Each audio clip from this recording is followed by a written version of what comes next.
Thank you very much. Thank you for inviting me. It's a pleasure to be here. And I think maybe that's the right moment so that we all thank the organizer for this very nice conference. So thank you very much.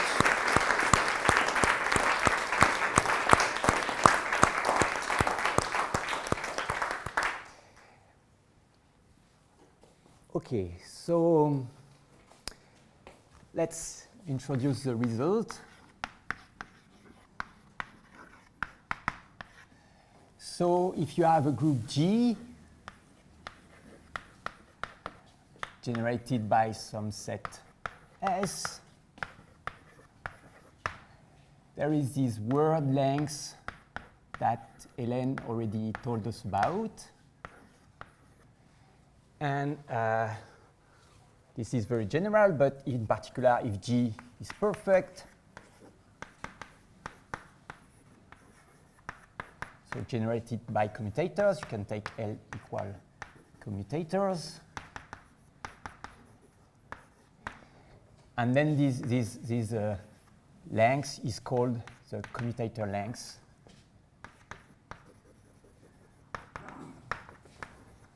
So this is the minimal number of commutators you need to write a given element as a product of commutators. And you can also define the asymptotic version, stable commutator length.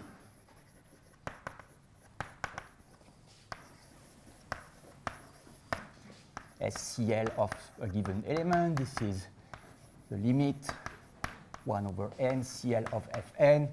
It's the usual thing. This is subadditive because this defines a distance to satisfy triangular inequality. So this limit exists. Okay, so from now on, all the group I will deal with are perfect. So this will make sense everywhere. Okay, so an easy example, but that's interesting, is if F is conjugate to its inverse,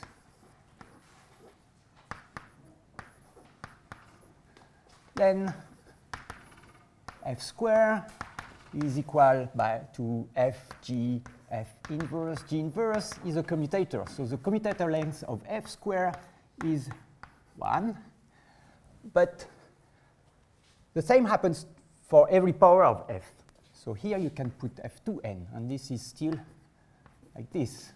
And so the commutator length of F2n is also 1. And so certainly the stable commutator, this limit here is 0. So if you are looking for positive stable commutator length, this is something you have to avoid. Okay?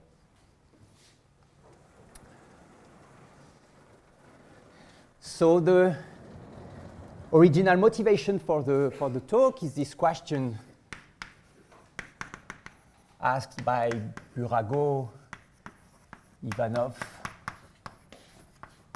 and Polterovich in their 2008 paper, which was, can you find some element in the group of homeomorphisms of a higher genus surface isotopic to the n-entity with positive SCL?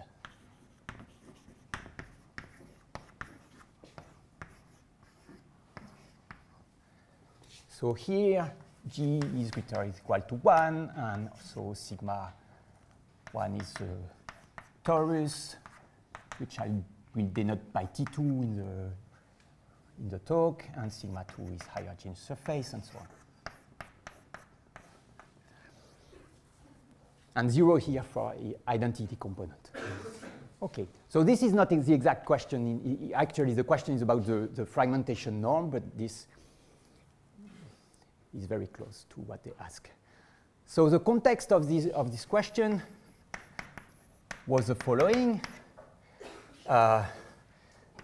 SCL was known to be 0 on, say, the group of homeomorphism of the spheres in any dimension. And also in their paper, they proved for Diffeo 0 of a three-dimensional manifold, that this was the case, and then Takashi Tsuboi proved that for dimension higher than 5, this was also the case. So, okay, so there are Diffeo and homeo, but there are not many differences. On surfaces, especially this question is the same for Diffeo and homeo.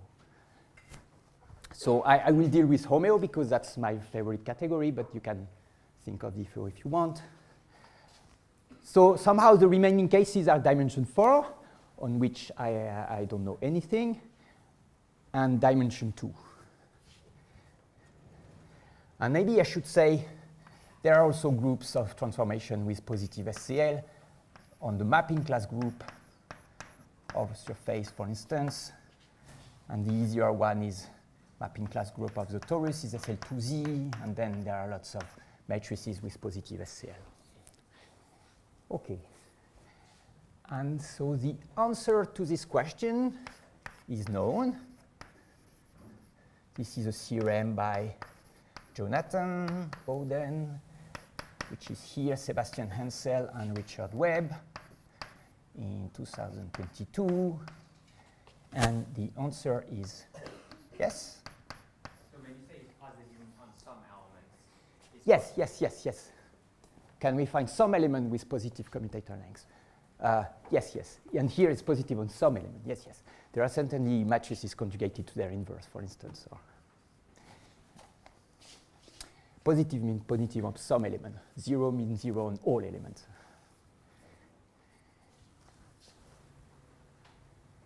So the answer to that question in 2022, the answer was a bit unsatisfying because the elements that have positive SCL was not at all explicit. I mean, you could make it explicit, but it would be a very complicated element whose you have no clue on the dynamics. Like a word with a very large number of letters in two elements. But then there is a more recent paper on the same authors. Then they have an explicit example. There exists explicit F, which are relative pseudo-Anosov maps.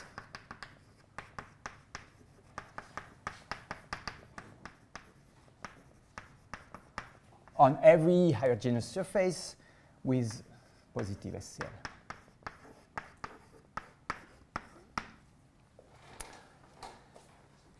Okay, so what can we prove then? Well, we wanted to see the positivity of stable commutator lengths on the rotation set. So this is what we did for the torus. So here is the result.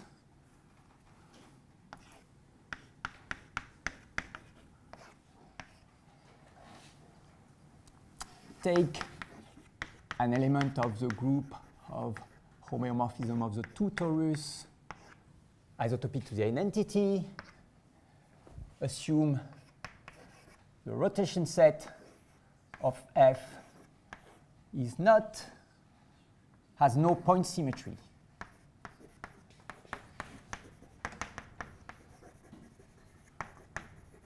So meaning rho of F is not equal to minus rho of F plus some vector V.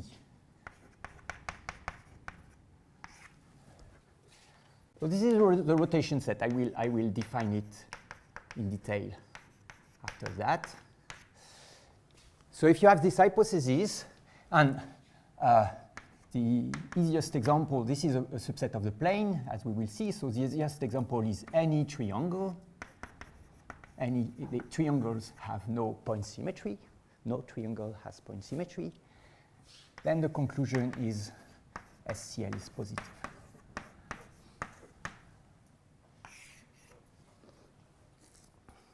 Okay?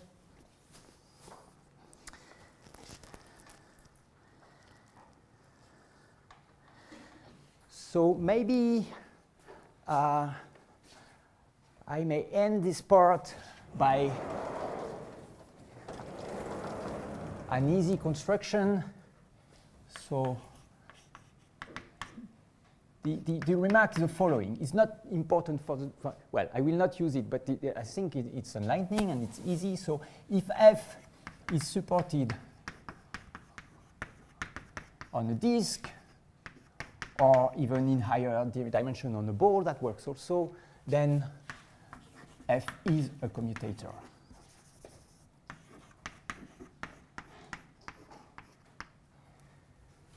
So this is interesting because it means if you want positive SCL, you have to use all your manifolds somehow.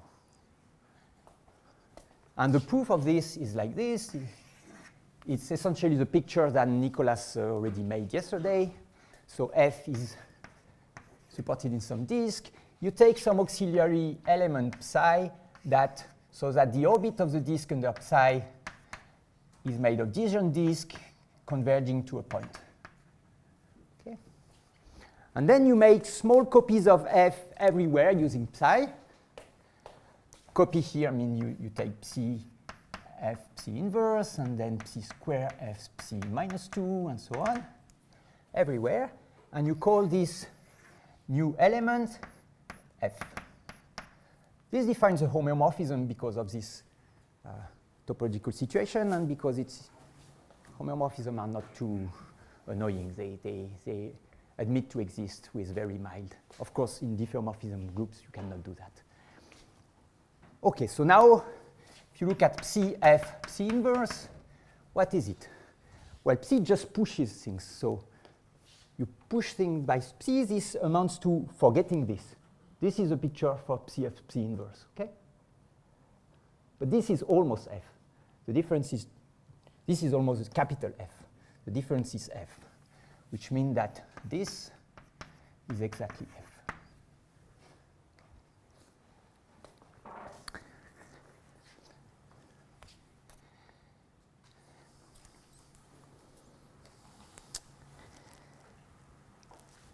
OK, so let me, yes. So the explicit examples from Bowden Hensel, they for any surface or like particular surfaces? They are for any higher genus surface, yes. They work, yeah. And for this work, I restrict to the two torus. Okay.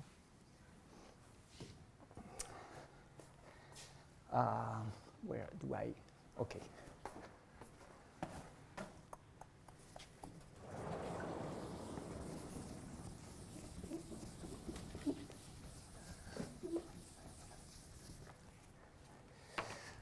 So let me introduce the rotation set on the torus. This is rho of F. So this comes from, OK, let F will be an element of this group. I always work with this group now. And you fix F tilde a lift. And this just means this is a homeomorphism of the plane which commutes with integer translations. And so there is a theorem by Mizurevich and Ziemian, 89, I think, that defines the rotation set.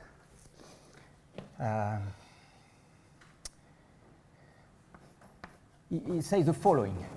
You take the unit square,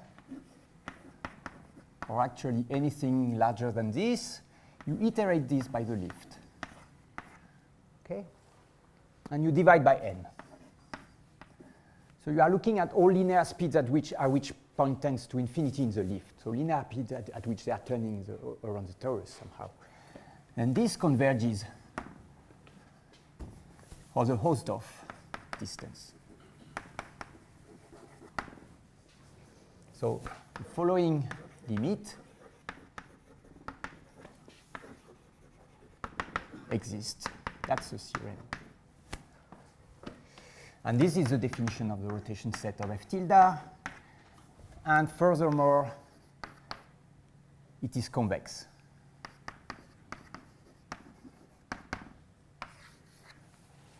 Okay.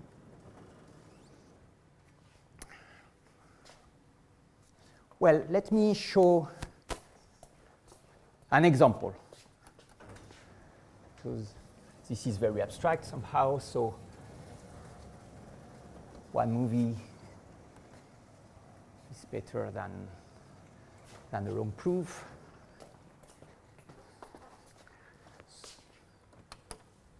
So maybe I can write a little here. I'm going to show two examples. So the first example, you start with a flow. Do you see something if I write here in the? Yeah. So very simple formula. You push things vertically, so the x-coordinate is stable, and make some sign here, 2 pi x, I guess. So this is an isotopy, and we are going to consider the time one map of the isotopy, and this is f tilde. So this is the following picture.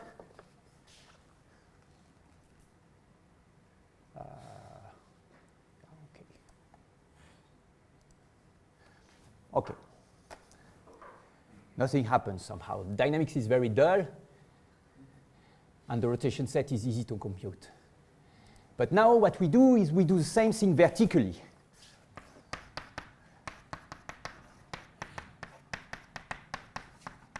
So you exchange the role of the x and y variables, and now you want to compose the two of them. So f tilde was the time one map, but now you take time one map of psi composed with time one map of phi. So this is the following movie. So you start, I cannot make the movie run. And now this is crazy. Okay. Okay. I will keep the small picture because this is bad. Let's go back. Okay, so first vertically and then horizontally. And now this is f. And now you are iterating. So at some point you get f squared. This is it, and now you go on iterating, and you get f third, and so on. And you see points are really mixed up. The dynamics is really mixing. And okay, if you want to compute the rotation set, that's somewhere else. It's here. Okay, so you iterate the square. This is f of the square now. You iterate a second time. This is f square of the square, and you go on. So you see your square is expanding linearly at speed 1 in every direction. So first, this picture is bad because, of course, the set is connected. So you should, this is a problem with the numerical experiment. But you can imagine that it almost feels a square between minus n and n and minus n and n. So when you divide by n, it feels more and more square minus 1, 1. So this is the rotation set of this guy. So this is an example with rotation set of f tilde is minus 1, 1 square.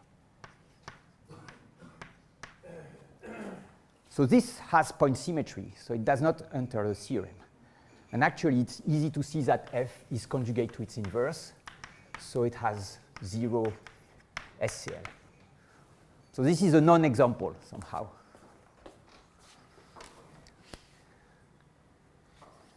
Okay. Do I keep this? I guess no.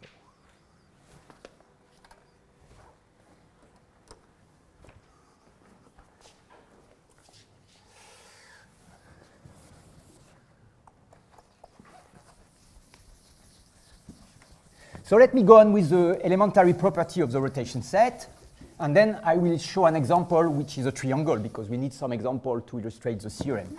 I claim that this theorem provides easy examples, lots of easy examples. But this is not completely clear, because in general it's complicated to compute the precise rotation set. In the previous example, it's easy to do because there is a coincidence of how we have a lower bound and an upper bound on the coincide. But in general, it's not easy. So properties of the rotation set. Well, first, it's a convex. So say rho of f tilde. It's a convex, compact subset of the plane. So we want something for f, not f tilde. So this is a convex compact subset of the plane, except there is a choice of the lift. When you change the lift, everything is translated by an integer translation. So what you get is this up to integer translation.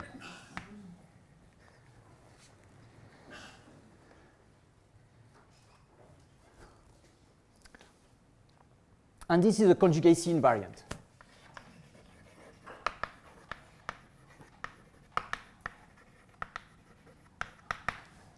Another interesting property is that it's homogeneous.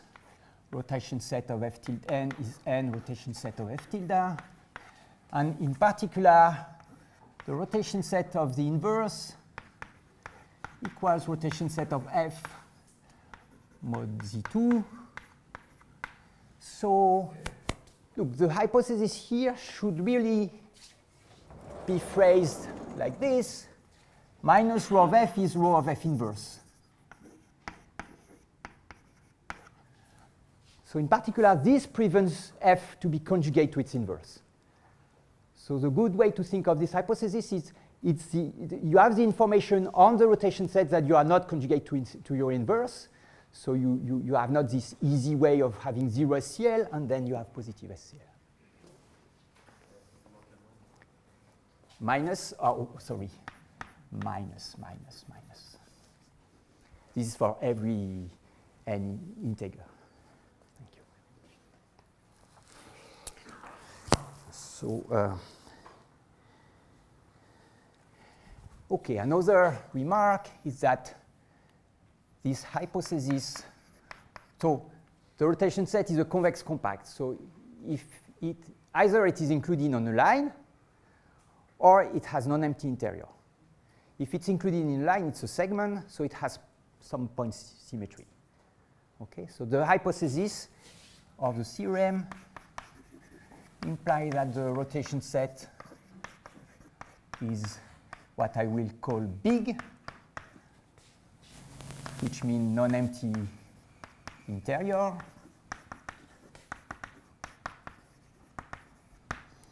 And this hypothesis is well known in that field of dynamics because this entails rich dynamics.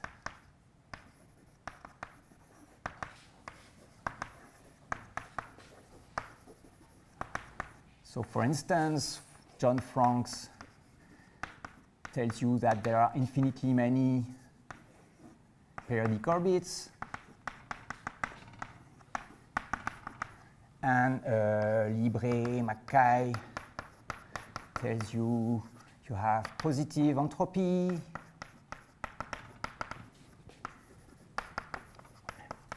And so on. And again, pseudo and other are hidden here in that result.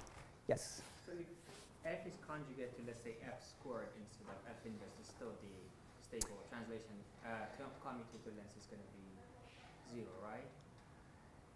Yes, but I it would guess. translate to something different in terms of your rotation set. So this will force the rotation set to be a point. So this is really, I want big rotation sets. So if the rotation set has a non-empty interior, this equality would force, you cannot have a different power here. You could have the same power, and this happens, and somehow this explains why you need to put real translation here and not only Z2 translation. I will come back to this later on. Okay, so now maybe it's time for the second example.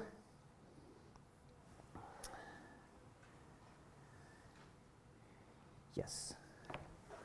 So let me write this.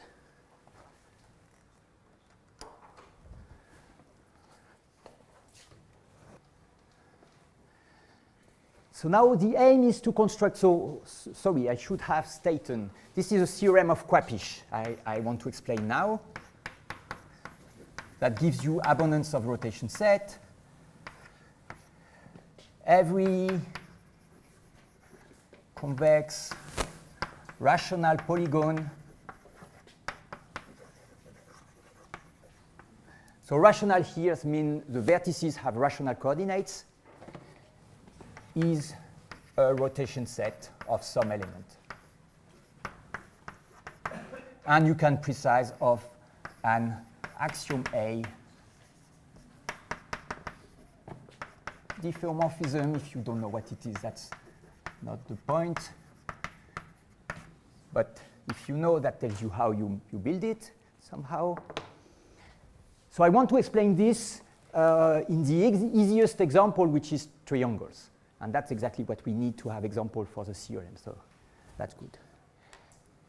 Okay, so we start with this picture. So this is a picture on the universal cover of the two Torus.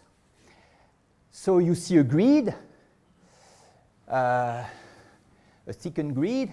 You see red crosses. You see these little green rectangles. There are 5 of them here because we are on the Torus actually. On the next picture, there will be only 4. You can put any number greater than 2 on each, in the vertical and on the horizontal line. This works. The easiest case is 2 and 2, so I will stick to that case in the next picture. And OK. And this picture is in the, you can find it in the lecture notes of François Béguin on the rotation set. This is on his web page. So the next picture, we will show the image of this second grid by the map you want to construct. Okay? And this is like this. So this is mainly this black snake, except this snake is a grid, actually. You see, if this works. Oh, it's just like that. Yeah. So this is the image of the red cross on small here. This small blue square is the image of this square. This small blue square is the image of this white square. And so the square becomes very small, except the central square, which become larger. And the black snake is mainly the image of the green rectangles, actually. Okay? So the main feature is that you see that this, so certainly there is a map F that does this, because the topology is the same from the original grid and the image I want to do. And we just have to precise a little bit this map F to be able to say the rotation set will be a triangle. So what's happening? Look that the image of the big white square is larger. It's contained in its image. So you can imagine there will be a repulsive fixed point in the middle of this square. The small white squares, they are contracted, so you can put an attracting fixed point in this. This is not very important for the rotation set. The important thing is that they contain their image. The red cross is also contains its image, so you also will have an attracting point in the red cross. And what remain are the green squares, and these are the important thing. So maybe I will do this here.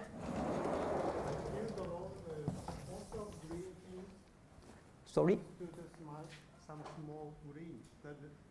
So from red to red, originally you pass twice the green. And then there are 2 green paths, and both of them should go to some very small green. So the important thing is maybe to understand is this blue square is the image of this white square. And so it cuts. So the image of this rectangle starts here, goes like this, and this, and this, and stops here. And then there is this blue square, and then this is the image of the next rectangle. Okay? So I will draw what is called the transition graph on the board. So you have those 2 rectangles in the vertical part and those 2 rectangles in the horizontal part. The other ones are just translate. And you do a graph whose vertices are this rectangle, like this. This means that the image of this rectangle meets this rectangle and this one. Okay? And likewise, this one meets this one and also this one and the next one, which is a translate of this. This is the deck transformation. And likewise, this one means itself and the next one on the right, and this one means this one and the next one of the right, which is a translate, and the next one here, which is a translate. That's the picture. So now we can make the map F so that the union of the rectangles is a Markov partition. This means that all the transition that you see in the graph will be realized by some orbits. So for instance, there will be an orbit that goes up every time. And actually, it will even be unique, so this will be a periodic orbit. So this tells you that the rotation set will contain the point 0, 1/2, the vector 0, 1/2. Okay, because here you 2 iterates, you are 1 up. And you go on, and there is an orbit realizing that because this is a Markov partition. You have to make F precise, so it is a Markov partition, but you can do this. You also have certainly 0, 0, because you have lots of fixed point attractive and repulsive, as I told you. And you also have 1/2 0, because this is symmetric. You have an orbit that goes there. And now, where are the other orbits? So you already know you contain this triangle, because the set is convex. I claim that this is the rotation set. And this is because in the picture, and thanks to the Markov partition, you control the fate of every positive semi-orbit. Either it is attracted by a square, or it goes forever in the union of the green rectangles, but then it has to follow the graph. And look, at each time, either you climb up 1/2 of the total size of the torus, or you go right 1/2 of the total size of the torus. So you are at the maximum speed you can have is here. You can never reach this region. Okay? So this proves that the rotation set is this triangle. Is it true that if you have a Markov partition, you always get a polygon? Is it true that if you have a Markov partition, you would always get a polygon? A rational polygon. If you are axiomate, yes. Yes, then the dynamics is completely controlled by symbolic dynamics, and you can compute the rotation vector in terms of these dynamics, and then in terms just of periodic orbits, so you get finite number of rational points, and the convex hull is the rotation set. Yes, that's also in this paper by Jacques. Okay.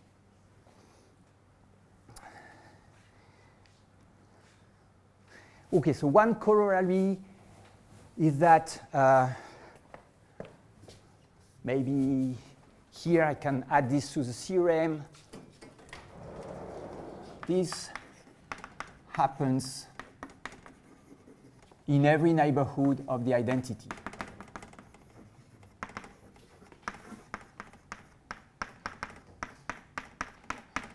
This was a question asked by Jonathan, and so you can either do it with this kind of construction, or you can do the following trick. Take the following matrix and conjugate F by A inverse. So this has no meaning because A inverse does not act on the torus. Okay, but this has a meaning on the universal cover. And now this commutes with integral translation, so it really defines something on the torus. And the rotation set, it's easy to see that the rotation set of this new map is just 1/n rotation set of F tilde. So if you start with a map satisfying this, you will still get this from G. But now distance, the C0 distance from G to the identity is also 1/n the zero distance from F to the identity. So you get something as close as you want to the identity.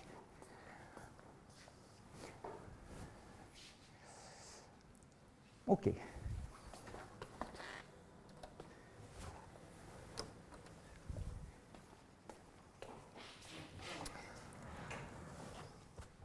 So now I have things everywhere, and I don't know where to write. Maybe I keep this and I go in here. Yeah, okay. So the tool for all these results is the fine curve graph.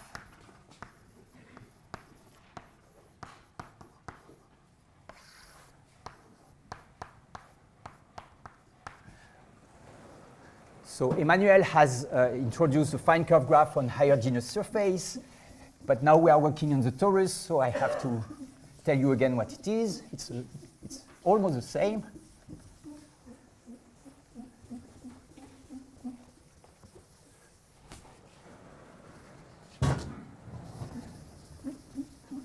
So this was introduced, definition. Again, this comes from that paper of Bowden Hensel-Webb.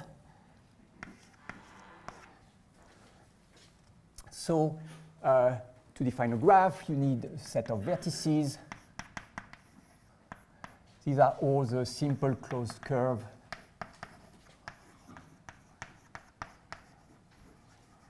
on T2, which are essential. They do not bound disk. And they are unparameterized and unoriented, just as a subset of the surface. And edges, so you put an edge between two curves if they are disjoint. So that was the definition of Emmanuel in the higher genus surfaces in his talk. But on the torus, something special happened. Two disjoint curves are homotopic. So if you just do that, you will get infinitely many connected components, one for each isotopic class. You don't want that. So you enlarge a little bit your graph. You also might put an arête if they intersect, say, once, and they're transversally. You can put this condition or not. This means that alpha beta actually is, say, equivalent to say alpha beta is up to homeomorphism. It's the standard vertical and horizontal curve. Okay? So you have two kinds of edges, the empty edges and these transverse edges in that graph.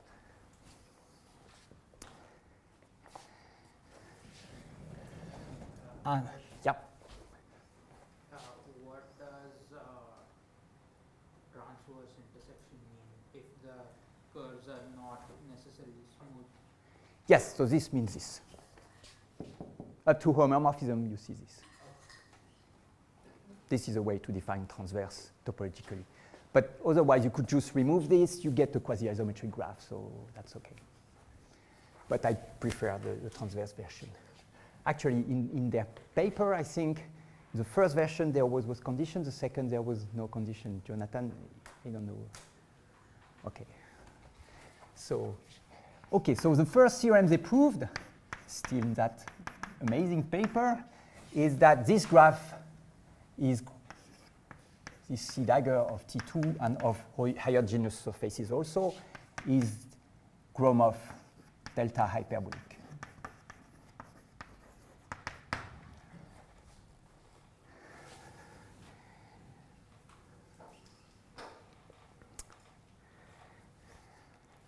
So delta hyperbolic space means, well, you look like a tree or like the hyperbolic plane, and more precisely, the triangles are seen, which means that each time you have a geodesic triangle, each side is included in the delta neighborhood of the union of the two other ones. And okay, that's a big tool to construct quasimorphisms and then to get positive SCL. But, yeah? If you drop the transverse intersection edges, is the graph still hyperbolic? Yes. They are quasi-isometric. Yes, and you could put intersection number less than 100 and still they are quasi-isometric, so that's good. You could make this definition on any surface, so it works, but yeah, there are lots of variations that you can do. Okay, and there is another amazing theorem by the same author plus Cathy and Emmanuel.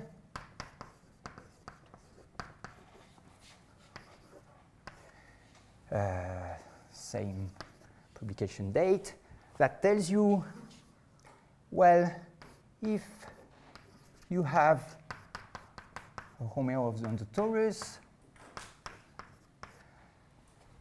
so of course it acts on this graph because this is obvious. The image of a curve is a curve, the image of the intersection empty is empty intersection. So you get an automorphism of the graph or an isometry of the metric space you obtain by deciding each edge as length 1. And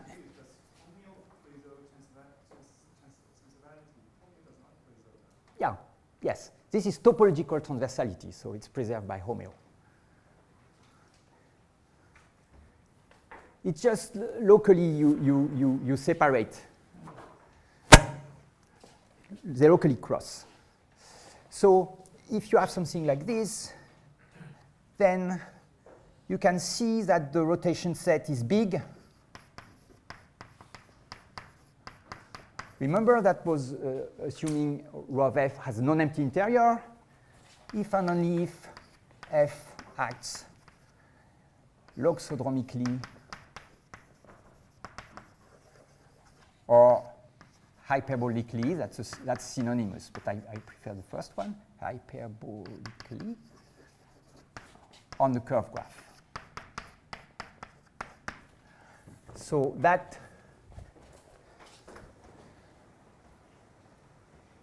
I have to remind you what that means.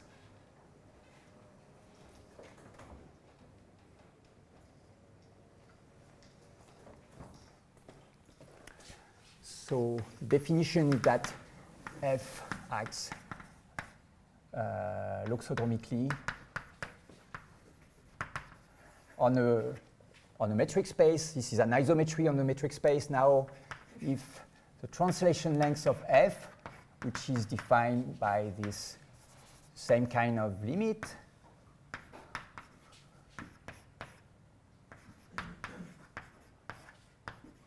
is positive.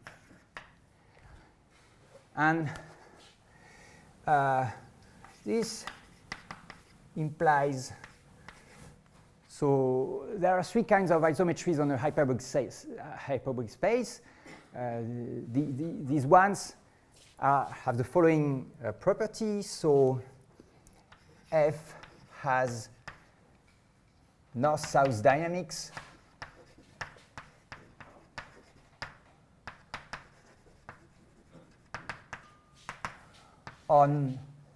so you complete your graph by adding the Gromov boundary.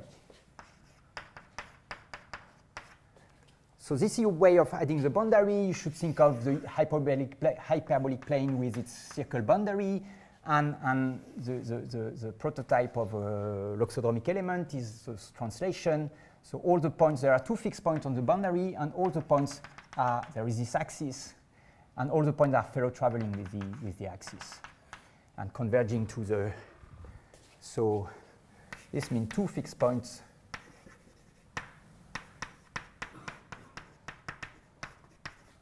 on the boundary,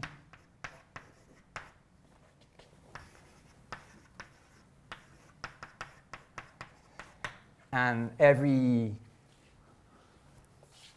that attracts every orbit somehow.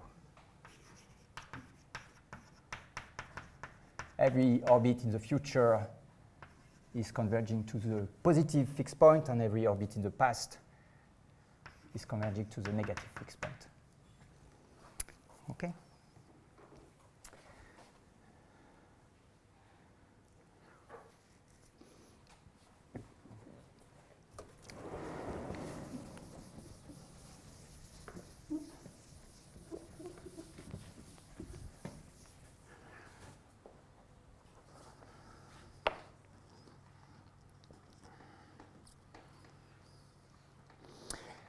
So this, what is the link with SCL? Well, the link is done by Vesvina Fujiwara.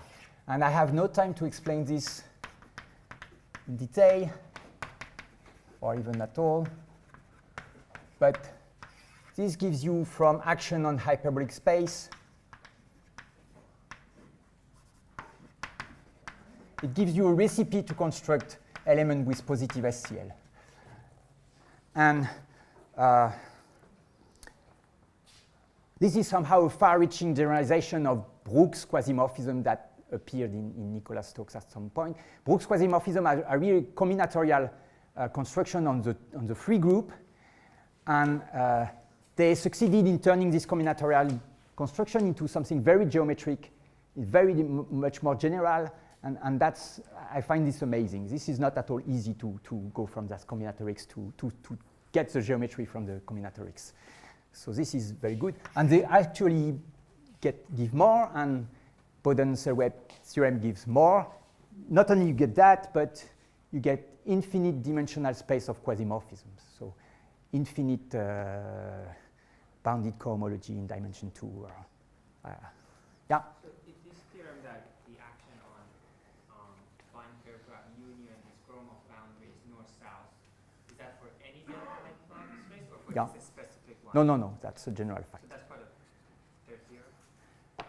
Or your theorem? No, that's in Gromov. Oh, for any? Yeah, For any, yeah, right. yeah. Yes. Really. So, okay, all this is amazing. I mean, I have studied torus dynamics, and then I was looking at geometric group theory, like a kid looking at other kids playing a wonderful game and wanting to play. And at some point, that's as if some of the kids tell me, yeah, you can come, you can play now. Okay, so now we can use this action, and we can try to understand this group by this action. And this is wonderful. So, okay, in the last minutes, I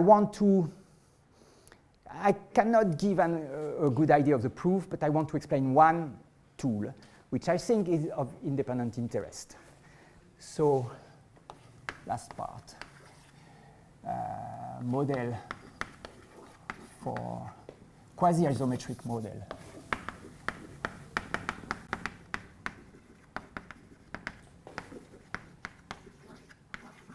For our group.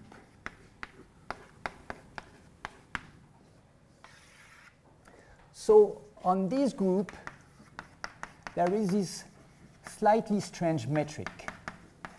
You take two lifts,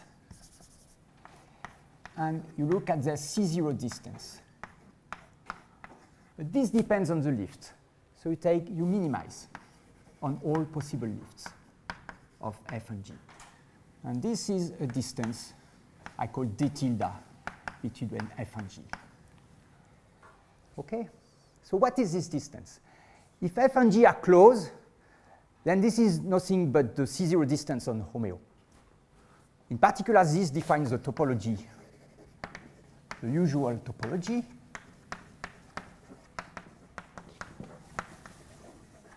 But if they are far away, on Homeo 0, the usual distance is bounded. But this one is not. So the large scale is very different. And actually, the large scale geometry of this is the maximal metric introduced by Cathy and Christian Rosendahl.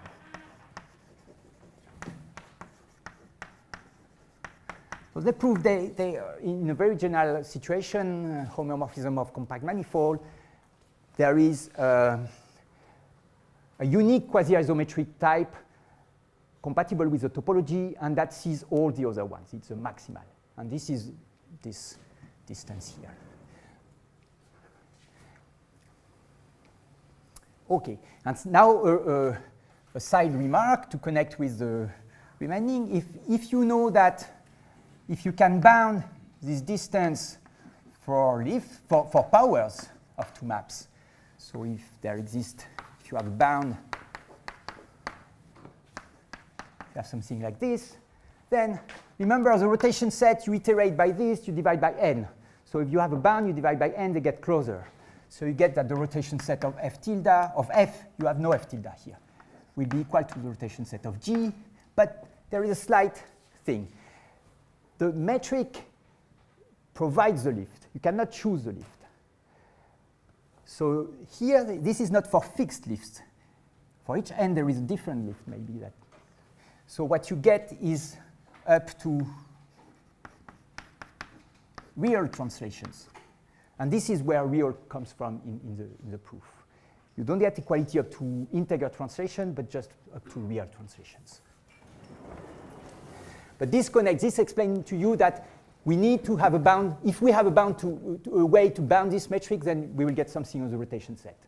So, okay, that was the last appearance of the rotation set in the talk. And now I try to bound this metric. So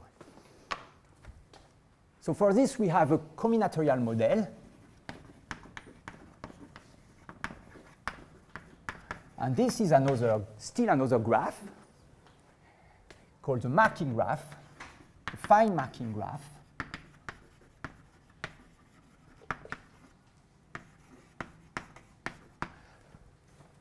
So, and it denoted M dagger of T2. As usual, this comes from an analogous classical version in the curve graph or in the marking graph up to isotopy, and we take things not up to isotopy. So the vertices are fundamental domain,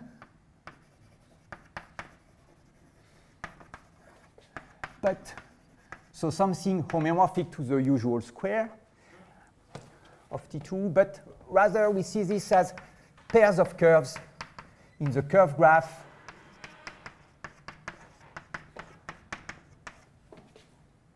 with this transverse intersection. So they correspond to edges in the curve graph which are of this type, not disjoint edges. Okay? And now you put an edge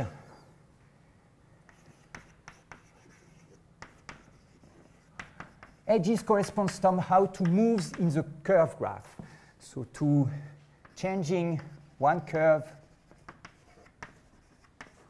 So you have two curves, you keep one, and the other one you change it by distance 1 in the curve graph.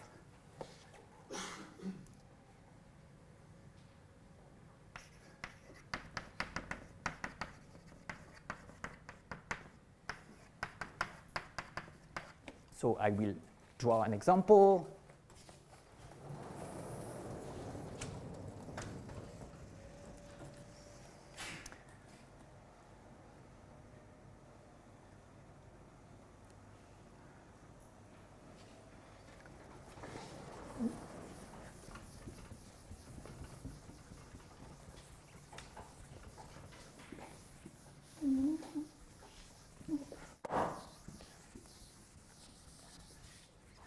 Say you start with the usual fundamental domain, then, okay, I can keep the bottom curve and change the upper one by 1. So we get this picture.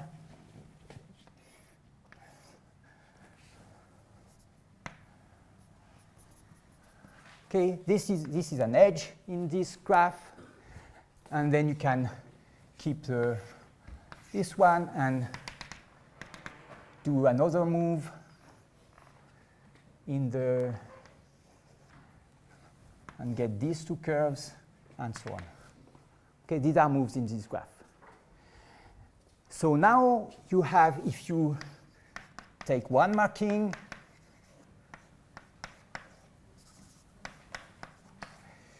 you can define the orbit, you can consider the orbit of this marking by the group of Romeo.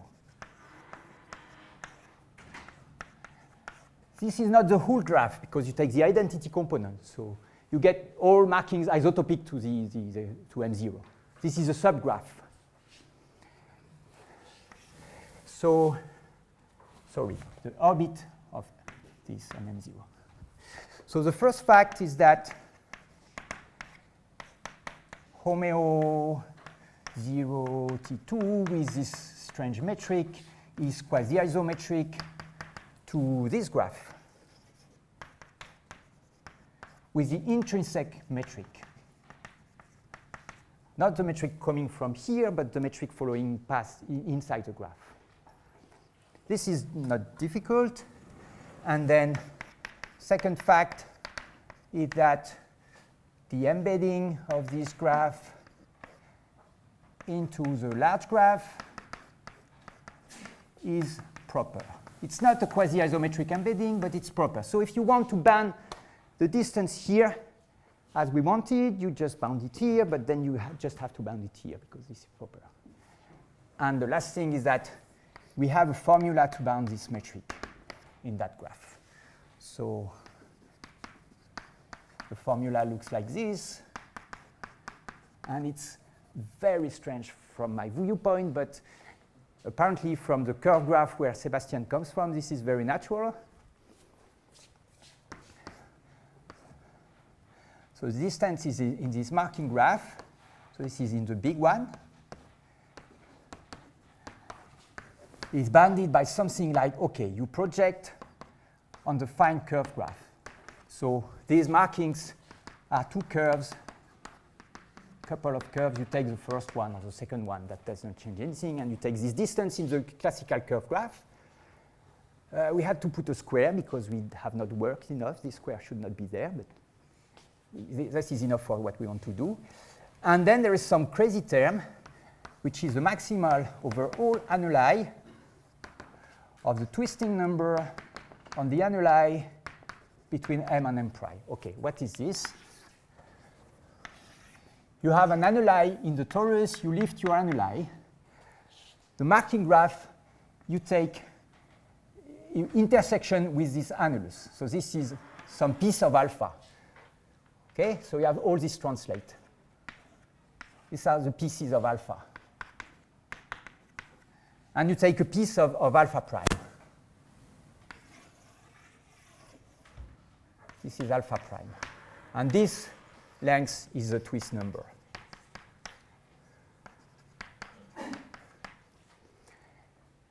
You have a problem is alpha is included in the annulus. But then you take beta instead of alpha. And you could change the piece of alpha, but as they are all disjoint, this will not change this by a big number. So this is a coarsely defined thing. This is something like, this is again a distance in the arc graph of this annulus, and these are called projection, subsurface projection, and OK, something like this. So I really don't understand this thing, and I really don't understand our proof, but yeah, OK. And I should also say this is not published. This is not on the archives. So you know, you should put a like for weather forecast a degree of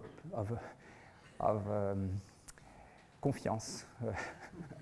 So this is not 100%, but all mathematics is like this. So probably. So okay, this is not published. It's almost written, but yeah. Thank you.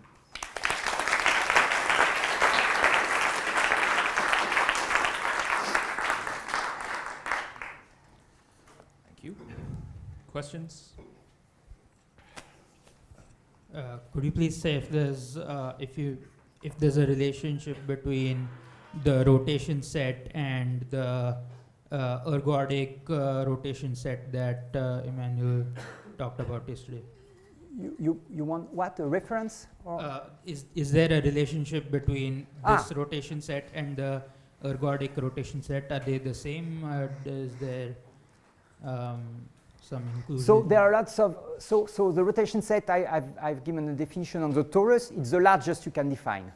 And then there are lots of other ones. If you take only ergodic measure, for instance, each measure has a rotation number. You can associate rotation number. If you take the whole rotation set of measures, you get the same set. And this is convex, so it's obvious for measures. It's not at all obvious for here. If you take ergodic measures, you get a subset, but it's a big subset somehow. First, every extremal point is realized, but this is just come from the fact that the ergodic measures are extremal points of the invariant measures. But also Frank's theorem tells you that if you have interior, each rational point is an ergodic measure because there is a periodic orbit corresponding to that. So ergodic measures, the closure of ergodic measure, when you have interior, it's the same. When you don't have interior, it's different. But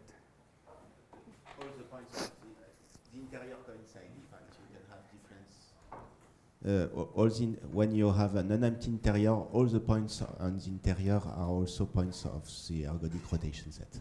Oh yes, you also get non-rational because of theorem of Hensel and okay. There are some compact set realizing all vectors. No. Because you have pseudo-Anosov behind this, so you have Markov partition somewhere. And any other question? If not, let's thank Frédéric again. thank you.